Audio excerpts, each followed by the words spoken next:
A partir de agora, no Revista Justiça, Direito Imobiliário. E a Lei 4.591, que dispõe sobre condomínios em edificações, foi criada em 1964, sendo que no decorrer das décadas ela evoluiu com o Código Civil de 2002, que introduziu artigos que inovaram sobre a concepção das áreas comuns, como os corredores que dão acesso aos apartamentos e salas dos prédios comerciais, bem como os telhados. Nos últimos anos, com as novas configurações arquitetônicas, cresceram as situações de determinada área comum, podendo ser utilizada por apenas um condômino. Essa situação foi objeto de vários julgamentos que confirmaram poder a Convenção de prever o tratamento especial a essas áreas, tendo então até o Superior Tribunal de Justiça, na terceira jornada de Direito Civil do Conselho Federal da Justiça, sob a coordenação geral do ministro Rui Rosado, consagrado o enunciado número 247 com o seguinte entendimento. No condomínio edilício é possível a utilização exclusiva de área comum que, pelas próprias características da edificação, não se preste ao uso comum dos demais condôminos. Diante da importância desse tema, vamos conversar agora com o especialista em direito imobiliário, o Dr. Kênio Pereira, que é consultor especial da presidência da OAB de Minas Gerais e vice-presidente da Comissão Especial de Direito Condominial da OAB Nacional. Dr. Kênio, seja bem-vindo, bom dia. Bom dia, Sérgio. Bom dia, ouvintes da Rádio Justiça. Doutor Kênio, um assunto que temos muitas dúvidas, né? O senhor, que já advoga há mais de 35 anos dentro da área do direito imobiliário, tem percebido a evolução do Código Civil em relação à Lei 4.591 de 64, justamente sobre a definição do que seja a área comum. Esse enunciado 247 do Conselho Federal de Justiça tem refletido na elaboração de novas convenções dos condomínios? É realmente uma evolução muito interessante, porque a lei de condomínio, a 4.591, é uma das leis mais complexas do Brasil. E ela veio realmente evoluir com o Código Civil, porque vamos imaginar o seguinte: na década de 60 quase existiam coberturas, os apartamentos de cobertura. Dos anos 90 para cá, aumentou esse volume de construções e vemos que muitos apartamentos de cobertura tem a fração ideal igual ao apartamento tipo, pelo seguinte motivo, que o telhado, no caso o terraço, é colocado como área comum de uso exclusivo do apartamento do último andar, então se transforma em cobertura. Nesse caso, é uma evolução que foi assimilada pelo Código Civil no artigo 1331, parágrafo 5º, que coloca o seguinte: o terraço de cobertura é parte comum, salvo exposição contrária na Convenção do Condomínio. Ou seja, houve várias evoluções em relação a áreas comuns, os corredores, os prédios ficaram mais sofisticados, prédios de salas, andar corrido. Então, houve realmente uma melhora na redação das leis e dos julgados. Então, os tribunais passaram a entender, né, que determinadas áreas comuns, elas são áreas de uso exclusivo, que é o seguinte: colocar tipo um pilar. A pilastra que está dentro da sua casa, a pessoa coloca um quadro, ela coloca uma decoração aqui em pilar. Aquele pilar é área comum, mas estando dentro do apartamento, somente aquele proprietário que tem acesso. O mesmo acontece com algumas áreas que ficam confinadas ao apartamento.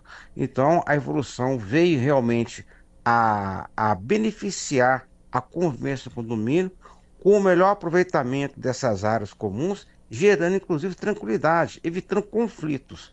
Então, o artigo 331 do Código Civil colocou muito claro essa evolução em que o telhado ele pode ser considerado área de uso exclusivo, conforme previsão da Convenção, como acontece, repito, com milhares de apartamentos de cobertura. Doutor Kênio, os condomínios de edifícios comerciais, composto ali por dezenas de salas em cada andar, eles já permitiam o uso exclusivo dos corredores e em que circunstância? Isso acontece há décadas, né? Os prédios comerciais que têm às vezes lá 10 salas no andar. Então o proprietário compra 6 salas e essas 6 salas ficam no final do corredor. Rotineiramente vemos, há muitos anos, aquele proprietário de 6 salas ali, por exemplo, colocando a porta de vidro e usando o corredor como uma área de secretária, uma área de espera dos clientes, sem gerar qualquer transtorno no condomínio. Eu quero frisar isso. Essa ocupação desse corredor, ele não tampa a área de ventilação do Corpo Bombeiro. Essa área, ela se presta apenas àquele proprietário, àquela empresa. Então, isso há décadas acontece de forma rotineira sem nenhum problema. E um fato interessante é que os redatores, quem elabora a convenção de muitos prédios comerciais, já prevê de antemão que o proprietário que compra o andar todo ou parte do andar, ele já tem o direito de usar aquela área do corredor de forma exclusiva, de acordo com os seus interesses. Então, as convenções, já há mais de 30 anos, já começaram a assimilar isso, e essa evolução, inclusive, está partindo também para os imóveis residenciais em relação aos apartamentos de alto luxo. Quando um apartamento tem um por andar, obviamente aquele hall de entrada só interessa aquele proprietário, como acontece também em muitos prédios, em que há 2 apartamentos por andar, e aqueles proprietários daquele andar, eles combinam entre si uma decoração específica, eles combinam ali o uso daquele hall social dos apartamentos, sendo que muitas convenções já prevêem essa possibilidade, sendo, portanto, um direito regulamentado pela convenção, o qual tem o respaldo do Código Civil e conforme também o entendimento desse estudo da terceira jornada do Código Civil, que teve a coordenação do ministro do STJ. Então, na prática, o uso da área comum, em determinados casos, ele pode ser exclusivo sem gerar qualquer transtorno para os demais vizinhos. Mas, doutor Kênio, com esse crescimento dos edifícios de luxo, com um apartamento por andar, por exemplo, as construtoras passaram a permitir a integração dos halls de entrada como área privativa do proprietário desse apartamento, então? Correto, porque na prática era comum, os prédios antigamente eles tinham mais apartamentos por andar, mas passaram a surgir os prédios mais luxuosos, em que aquele andar somente o proprietário que tem acesso. Então, obviamente, aquele hall de entrada passou às vezes a integrar a sala.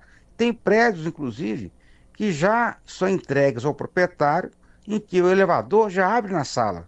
Aquele hall de entrada ali, que geralmente é colocado como área comum, ele pode ser integrado ao apartamento sem menor problema. Inclusive, várias prefeituras, né, quando questionadas em relação a essa ocupação, elas se mostram flexíveis. Mesmo que o projeto preveja como área comum, a prefeitura não questiona essa ocupação, porque não aumenta a área construída, não está ferindo o projeto em termos de construção. A volumetria é a mesma. A regulamentação do que seja área privativa, que no caso é o apartamento ou a sala comercial, e o que seja área comum, essa regulamentação ela é feita apenas de maneira objetiva e segura pela convenção do condomínio. É a convenção que estipula quais são as áreas comuns, quais são as áreas privativas e a forma de seu uso. Isso está no artigo 1331 do Código Civil e seguintes. E, obviamente, que quando um proprietário adquire esse imóvel com essa característica, ele tem o direito de ter essa definição da convenção respeitada por todos. Mas, doutor Kênio, estamos falando de um apartamento por andar. Mas e quando o andar é ocupado por 2 apartamentos? Há como esses proprietários dividirem entre si essa área do corredor, já que os demais proprietários dos outros andares não têm acesso a esse andar? Correto, Sérgio. A colocação sua é perfeita. Se aquele andar pertence somente a 2 apartamentos, né, tem preservada a área da escada, a área de fuga, né, aquela área que o Corpo Bombeiro determina que tem que ser acesso da coletividade. Então, obviamente, que esses 2 proprietários desse andar, havendo uma área útil, uma área comum ali entre eles, de maneira que os 2 possam utilizar de forma a não prejudicar a coletividade, isso pode ser regulamentado e pode ser ocupado. E há convenções que estipulam esse direito de maneira muito inteligente, porque o construtor, o arquiteto, ao perceber que aquela área externa ao apartamento pode vir a ser usada como um lavabo, como um local de o acesso à cozinha, com um local assim de depósito, o que for, essa área ela agrega valor ao apartamento, sem gerar qualquer ônus para o condomínio. É importante compreendermos que naquele andar, quem entra ali são os proprietários, os moradores. Então, o faxineiro e tudo mais vai entrar sim naquela área de serviço, naquele hall de serviço que dá acesso ali à mangueira, ao extintor, à escada, enfim, a rota de fuga, né, sendo preservada, conforme o Corpo Bombeiro, não há qualquer problema. Então, nesse caso, é uma tendência que vemos nos prédios de maior poder aquisitivo, essa ocupação de forma pacífica, sem gerar qualquer transtorno para a coletividade. Doutor Kenny, qual é a maior demanda judicial que o senhor encontra sobre a disputa dessas áreas comuns, hein? O que acontece às vezes que há pessoas que não estão acostumadas, né, não estão por dentro dessa evolução da lei. Essa evolução, repito, foi até discutida a nível de STJ, nessas jornadas de direito civil, e que de maneira que eles conhecem os acordos, tem vários acordos dos tribunais confirmando esse uso de maneira permitida, repito, desde que não gere um dano concreto à coletividade. Então, que eu vejo as maiores disputas em relação à área de garagem, inclusive, né? Então, tem condomínio, às vezes, o síndico, de maneira desavisada, ele notifica a pessoa que não pode usar essa área do corredor que está agregado ao apartamento dele. Então, o síndico ele tem o direito de fazer valer a convenção e deve primeiro verificar a convenção, né, sob pena de cometer um ato ilegal.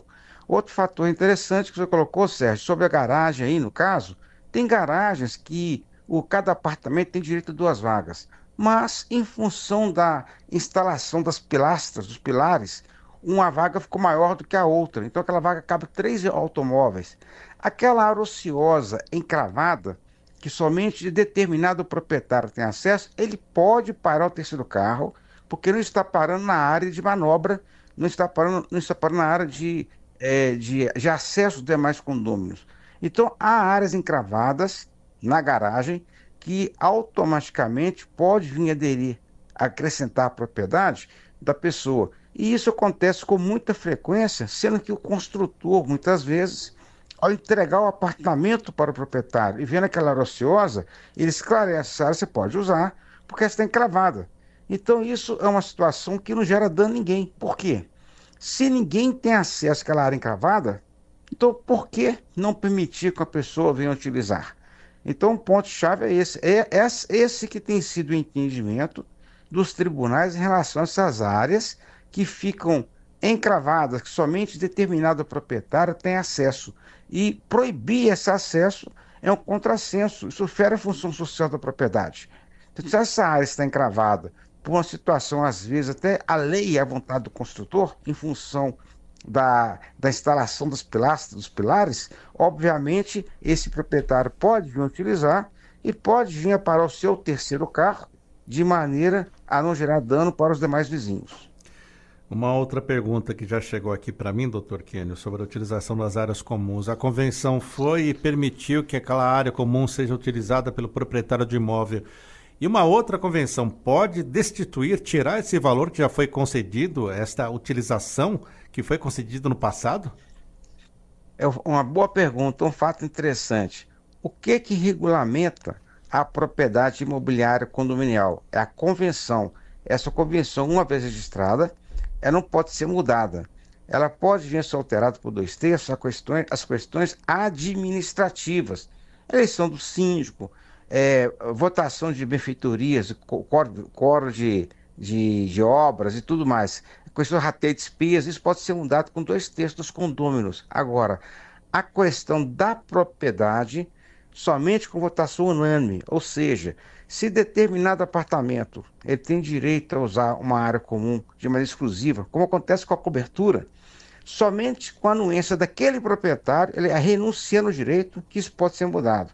Então, o direito de propriedade, ele é inquestionável, ele não pode ser retirado pela Assembleia, nem com a votação de 99% dos condôminos. Somente quando o proprietário, o titular de direito, abre mão, isso pode ser alterado. Então, se um apartamento tem lá uma vaga a mais, uma área a mais do que outro. Essa área está na convenção e se integra à sua propriedade. E isso não pode ser questionado por nenhum condômino, porque está garantido pela convenção registrada na matrícula do imóvel. Conversamos na Rádio Justiça sobre a Lei 4.591, que trata justamente sobre a utilização das áreas comuns dos condomínios. E conversamos sobre a importância desse tema com o especialista em direito imobiliário, o advogado Kenny Pereira. Ele é consultor especial da presidência da OAB de Minas Gerais e vice-presidente da Comissão Especial de Direito Condominial da OAB Nacional. Doutor Kenny, muito obrigado mais uma vez pela atenção com a Rádio Justiça. Por nada, um grande prazer. E até a próxima coluna.